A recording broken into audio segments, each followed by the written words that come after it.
Кешкі тамақ жасауға дәмді идея керек болса, осы видеоны соңына дейін қараңыздар. Ол үшін алдымен етімізді жұқалап турап, оны ұзын шағып турап, етімізді дайындап аламыз. Одан басқа бізге 2 болгар бұрышы, 2 қияр, жартылай ашты бұрыш, пияз, сарымсақ, қант, соя тұздығы керек.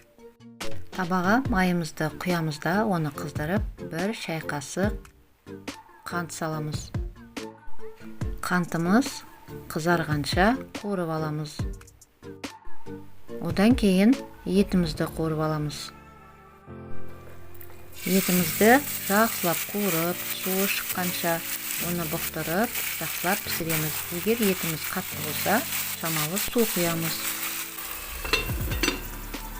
Етіміз қуырылып жатқан кезде пиязымызды жартыға бөліп, оны ұзынша қып тураймыз.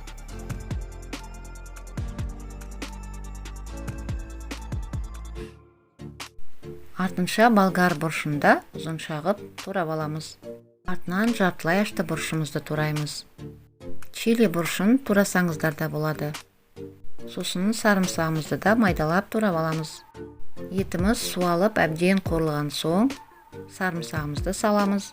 Артынан пиязымызды салып қуырып аламыз. Бұл тамақтың дәмі қышқыл тәтті болғандықтан біз басында қант қостық. Егер тәтті болған қаламасаңыздар, қантты қоспасаңыздар да болады. Артынан туралған бұрыштарымызды қосамыз. Зімбір, сарымсақ ұнтағын қосамыз және тұз қосамыз.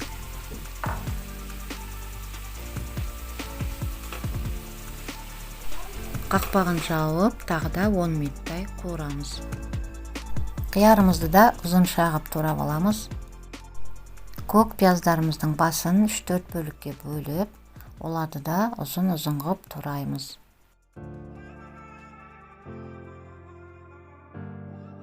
Қияр мен көк пияздарымызды да қуырып аламыз. Артынан 3 қасық соя тұздығын және шамалы уксус құямыз.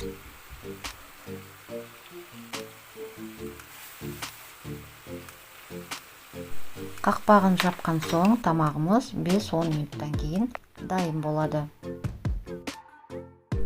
Видеомыз ұнаса, каналымызды қолдап, лайк қойып, подписка жасап кетсеңіздер.